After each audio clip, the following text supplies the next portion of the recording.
Hello friends, welcome to my YouTube channel Unani education. जैसा कि पिछली वीडियो में हमने बोला था कि हम नेक्स्ट वीडियो में मुरक्कबात का तहफ़्फ़ुज़ पढ़ेंगे। चलिए फ्रेंड, शुरू करते हैं कि हम मुरक्कब दवाओं को कैसे स्टोर करके रखें कि वो जल्दी ख़राब ना हो। ठीक है, मुफर्रद दवाओं के साथ साथ मुरक्कब दवाओं का तहफ़्फ़ुज़ भी इंतहाई ज़रूरी होता है। मुफर्रद दवाओं के साथ साथ मुरक्कब दवाओं का तहफ़्फ़ुज़ भी इंतहाई ज़रूरी होता है। लिहाजा इस ज़मन में चंद उसूल बताए गए हैं जो मुरक्कबात की तैयारी के दौरान या उनकी तैयारी के बाद इख्तियार करना या अपनाना ज़रूरी होता है। यानी मुफर्रद के साथ साथ हम मुरक्कब को भी स्टोर करना ज़रूरी होता है। ठीक है, हम क्या करते हैं कि मुरक्कब दवाइयाँ जब भी बनाते हैं, बनाते टाइम या बनाने के बाद हम कुछ ऐसे अमल करते हैं, ऐसे प्रोसेस करते हैं, ऐसे काम करते हैं जिससे जो है मुरक्कबात जल्दी ख़राब नहीं होते, उनको ख़राब होने से हम बचा सकते हैं। ठीक है, बाद मुरक्कबात में फफूंदगी बहुत जल्दी लग सकती है या बाद में कीड़े पड़ सकते हैं या कोई और फसाद यानी और कोई बिगाड़ पैदा हो सकता है। लिहाजा इस किस्म की ख़राबियों से बचने के लिए, महफूज रहने के लिए कुछ उसूल या वजूबात बताए गए हैं जो अलग अलग मुरक्कबात के हिसाब से अलग अलग हैं। ठीक है, तो वो एक दफ़ा सास को मालूम होना इंतहाई ज़रूरी है। तो ठीक है फ्रेंड्स, तो इसमें सबसे पहले है इत्रिफलात। ठीक है, इत्रिफल का तहफ़्फ़ुज़ कैसे करते हैं हम? इत्रिफल में क्या है, इसमें त्रिफला यानी कि 3 फल ख़ास तौर से शामिल होते हैं, हलीला, बलीला, आमला।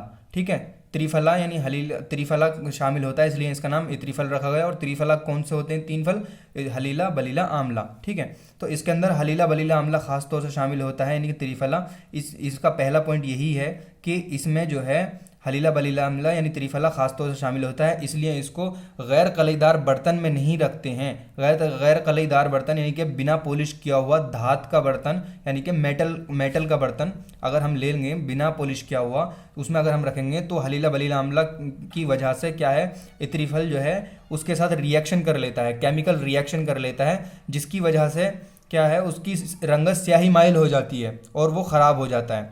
ठीक है, तो उसको गैर कलीदार बर्तन में नहीं रखना चाहिए, उसको क्या है, शीशे के बर्तन में रखना चाहिए या चीनी के बर्तन में रखना चाहिए या फिर प्लास्टिक के बर्तन में रखना चाहिए। ठीक है, तो इससे क्या है, इत्रिफल महफूज रहेंगे।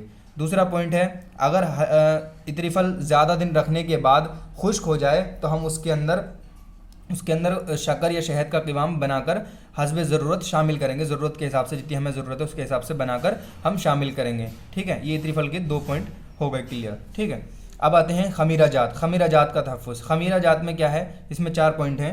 पहला पॉइंट है, खमीरा को इस लिहाज व मकदार में बनाया जाए कि अगर गर्मियों में बनाया गया है तो गर्मियों में ही बनाकर ख़त्म कर दिया जाए, और अगर सर्दियों में बनाया है तो सर्दियों में ही बनाकर ख़त्म कर दिया जाए, यानी कि मौसम चेंज होने से पहले पहले हम उसको ख़त्म कर लेंगे। अगर सर्दियों में बनाया तो सर्दियों में ही, इस मौसम में बनाया तो इसी मौसम में ख़त्म करना, अगला मौसम आने से पहले पहले इतना खमीरा हम बनाना चाहिए, क्योंकि ये इसके अंदर जो है खमीर पैदा हो जाता है, मौसम की तब्दीली की वजह से खमीर पैदा होता है, जिसको इंग्लिश में फर्मेंटेशन कहते हैं। ठीक है, जिसको इंग्लिश में कहते हैं फर्मेंटेशन, यानी खमीर पैदा हो जाता है। तो मौसम बदलने से पहले पहले हम बनाकर उसको बना के खा के ख़त्म कर देना चाहिए, इतना बनाना चाहिए। ठीक है, ये हो गया इसका पहला पॉइंट। ओके, दूसरा पॉइंट में क्या है, खमीरा जात को तैयार होने के बाद शीशे के बर्तन में रखें और बर्तन का कम से कम 1/4 हिस्सा खाली रहना चाहिए। ठीक है, यानी कि ये अगर एक बर्तन है ये इस तरह से, ठीक है, तो इसका ये 75% पूरा फुल होना चाहिए पूरा।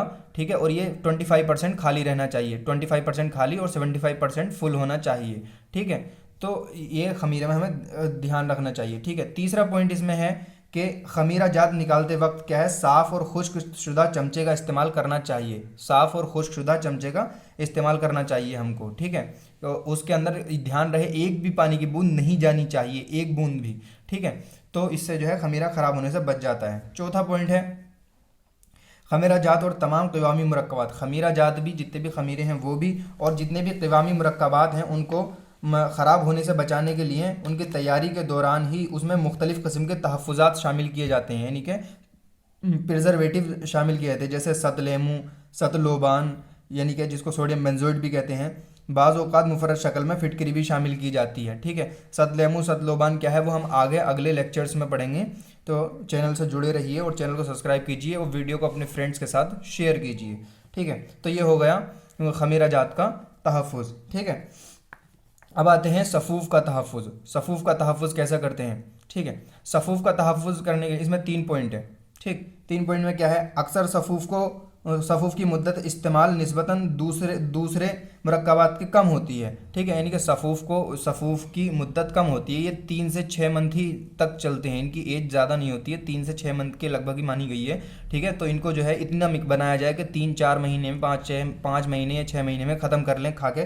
ठीक है, तो इतना ही सफ़ूफ़ बनाना चाहिए। ठीक है, ये हो गया पहला पॉइंट। दूसरा पॉइंट क्या है, अगर इसके अंदर नमकीन अज्जा शामिल है, सफ़ूफ़ के अंदर पाउडर के अंदर अगर नमकीन इंग्रेडिएंट डाले गए हैं, ठीक है, तो उनको जो है खुली हवा में जो है नहीं रखना चाहिए, क्योंकि ये हवा के साथ रिएक्शन कर लेते हैं, हवा के अंदर से नमी को जज्ब कर लेते हैं, जिसकी वजह से चिपकने लगता है आपस में और ख़राब हो जाता है। ठीक है, तो इसको जो है हवा बंद डब्बों में रखना चाहिए, एयर टाइट कंटेनर में रखना चाहिए, हवा बंद डब्बे या एयर टाइट कंटेनर में रखना चाहिए। ठीक है, 2 पॉइंट हो गए। तीसरा पॉइंट है कि इसको अगर सफ़ूफ़ के अंदर मगज़ियात शामिल हो, जैसे मगज़ बादाम या फिर मगज़ अखरोट शामिल हो, तो उनको भी 2 से 3 माह की मुद्दत में ख़त्म करना चाहिए। ठीक है, अब आता है शरबत का तहफ़्फ़ुज़। ठीक है, शरबत का तहफ़्फ़ुज़, इसमें भी 3 पॉइंट हैं। अक्सर शरबत को हुसूल व वज़ूबात के मुताबिक ना बनाया जाए तो बहुत जल्दी ख़राब हो जाते हैं, इसमें चीनी ख़त्म हो जाती है, इसलिए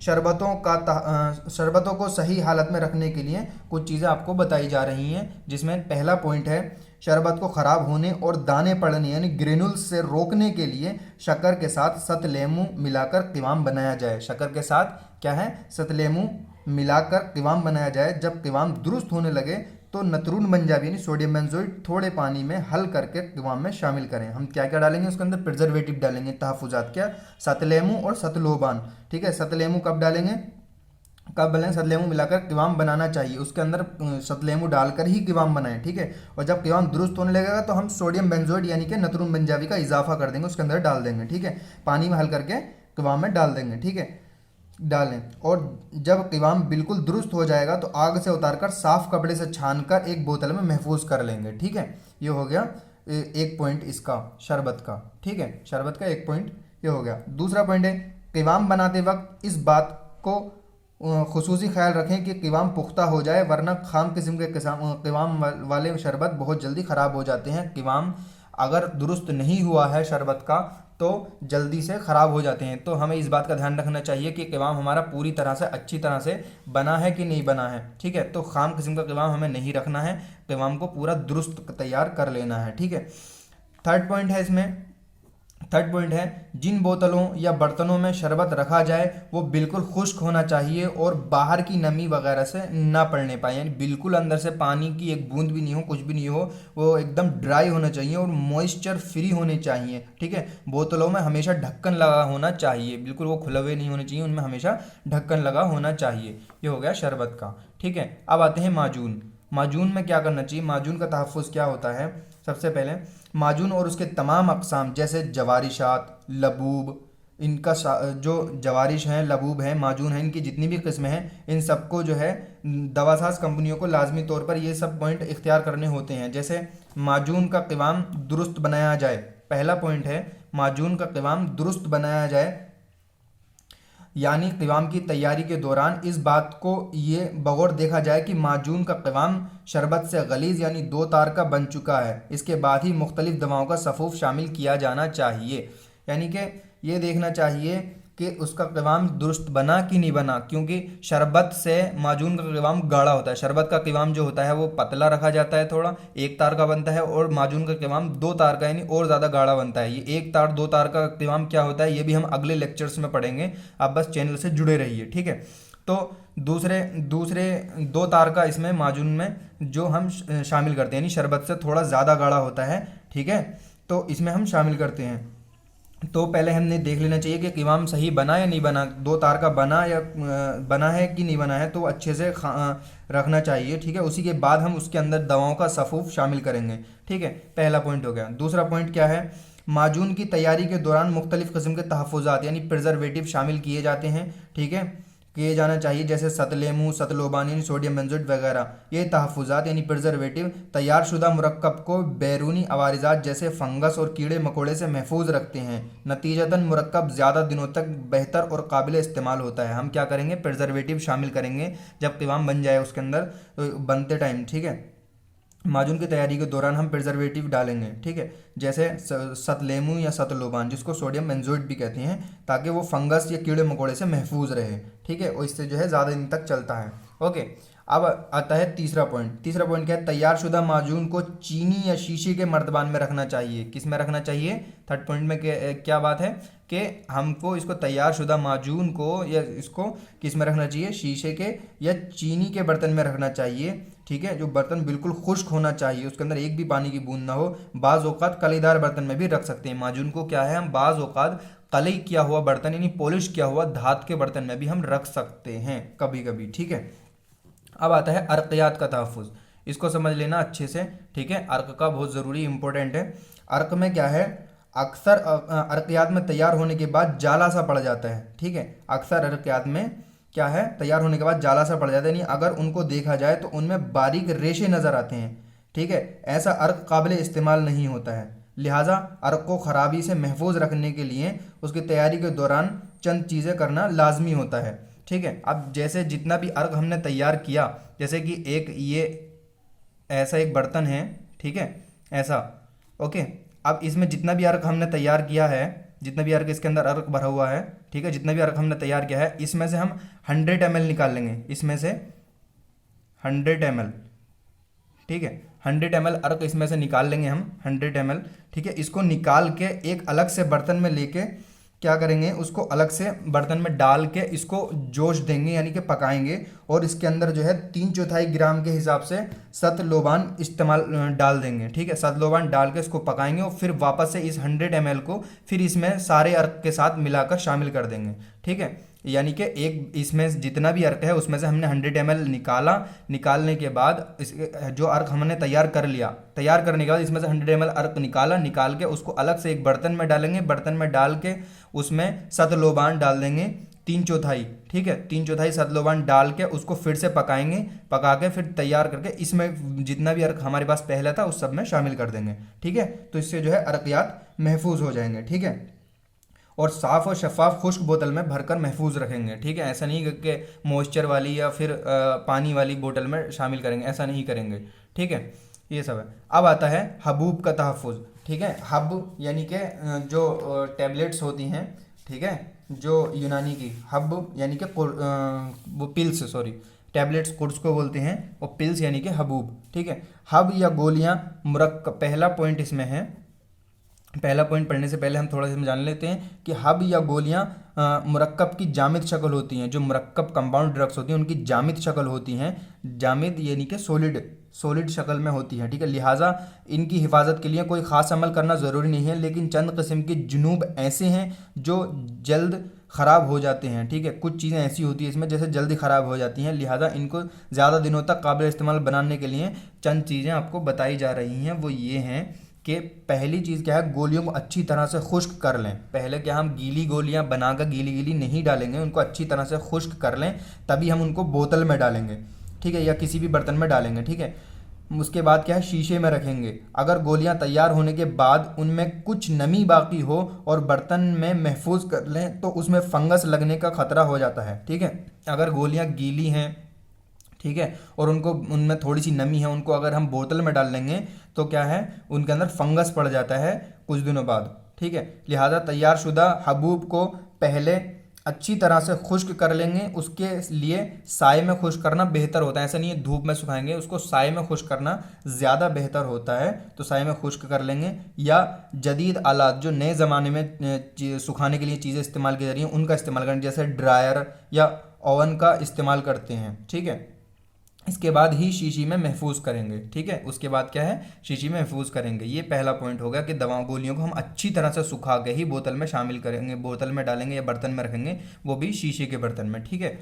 दूसरा पॉइंट है इसमें, दूसरा पॉइंट है कि बाज़ गोलियों में ऐसी चीज़ें होती हैं जो खुश्क होने के बाद भी हवा की नमी को जज्ब कर लेती हैं। बाज़ गोलियों में क्या है, नमकियात शामिल होते हैं या उसको जो है हवा के अंदर जो नमी होती है उसको जज्ब कर लेती हैं। नतीजा क्या होता है उसका कि गोलियां आपस में चिपक जाती हैं। ऐसी सूरत में उन गोलियों को रखने से कब्ल यानी उन गोलियों को रखने से पहले क्या है, बर्तन में बराह रास्त नशास्ता बारीक पीसकर छिड़क लें। मजीद गोलियों पर भी नशास्ता छिड़क दें, यानी कि पहले बर्तन में नशास्ता हम छिड़क देंगे, ठीक है, और उसके बाद जब गोलियां उसके अंदर डालेंगे तो फिर उनके ऊपर से भी नशास्ता हम छिड़क देंगे। अब कुछ फ्रेंड्स का ये क्वेश्चन होगा कि नशास्ता क्या है, तो नशास्ता के बारे में भी हम आगे डिटेल में सब पढ़ेंगे, ठीक है। बस आप चैनल से जुड़े रहिए, सारे लेक्चर जब आप एक बार देख लेंगे तो आपको कोई भी डाउट नहीं रहेगा इंशाल्लाह, ठीक है। बस आप जुड़े रहिए चैनल के साथ, ओके। तो इसमें हम थोड़ा सा नशास्ता बोतल में छिड़क देंगे, ठीक है, और उसके बाद गोलियां डाल देंगे तो उनके ऊपर से भी थोड़ा सा नशास्ता हम छिड़क देंगे, ठीक है। तीसरा पॉइंट है इसमें, तीसरा पॉइंट है जिन गोलियों में नमक या शोरा जैसी नम करने वाली अज्जा, नमी को जज्ब करने वाली चीज़ें होती हैं शामिल, जैसे जब गोलियों में नमक या शोरा जैसी नमी को जज्ब करने वाली चीज़ें हों या काफूर जैसी फूट जाने वाली दवाएं हों, उन पर अक्सर मुख्तलिफ़ किस्म के गिलाफ चढ़ाए जाते हैं, ठीक है। उनके ऊपर क्या है, गिलाफ चढ़ाए जाते हैं, ठीक है। इस वजह से गोलियों में मौजूद दवाओं के अज्जा मोथरा भी हिफाजत की जा सकती है, दवाओं गोलियों की क्या हिफाजत की जा सकती है अज्जा मोथरा की, जो उनके अंदर असर करने वाले अज्जा हैं। इस मकसद के लिए क्या है, वर्क़ नक़रा, वर्क़ तिला या शक्कर का गिलाफ लिया जाता है। फॉर एग्जाम्पल ये एक पिल्स है, ठीक है, ये पिल्स है। अब इनके ऊपर हमने ऐसे ऐसे ऐसे ऐसे एक कवर चढ़ा दिया जाता है, ठीक है। वो कवर किस किस का होता है, गोल्ड का भी होता है, ठीक है, या फिर सिल्वर का होता है, ठीक है, या फिर शक्कर का भी होता है, ठीक है, शक्कर का भी होता है, ठीक है। तीन तरह के होते हैं जो उसके ऊपर कवर चढ़ाए जाते हैं, टैबलेट के उस पिल्स के ऊपर, सॉरी पिल्स के ऊपर, टैबलेट्स के ऊपर भी चढ़ाए जाते हैं यूनानी में, ठीक है। तो उनके ऊपर कवर चढ़ाए जाते हैं ताकि वो उनके अंदर जो है कि वो रिएक्शन ना कर सकें, ठीक है। उनके अंदर नमकीन अज्जा है तो वो हवा के साथ रिएक्शन करके जो है उसकी नमी को जज्ब ना करें, हवा के अंदर की जो नमी है उसको जज्ब करके आपस में चिपके ना, या ख़राब ना हो, या फिर उनके अंदर जो अज्जा मोसरा हैं, जो असर करने वाले अज्जा हैं, जो दवाई के अज्जा हैं, जो ख़ास तौर से शामिल जो जिस्म पे असर करते हैं, मर्ज़ को दफ़ा करते हैं, वो अज्जा जो ख़राब ना हो, उनको बचाने के लिए जो हम ये कवर चढ़ाते हैं गोलियों के ऊपर, ठीक है। ये 3 पॉइंट हो गए। तो आज के लिए फ्रेंड्स इतना ही। नेक्स्ट लेक्चर में हम पढ़ेंगे आमाले दवासाजी या इस्तेहालात, ठीक है, यानी कि जिनको हम आम लैंग्वेज में यूनानी टर्मिनोलॉजी भी कहते हैं, ठीक है। तो बस चैनल के साथ जुड़े रहिए फ्रेंड्स, और वीडियो देखने के लिए thank you so much. Channel को सब्सक्राइब कीजिए, अपने फ्रेंड्स के साथ वीडियो को शेयर कीजिए, थैंक यू।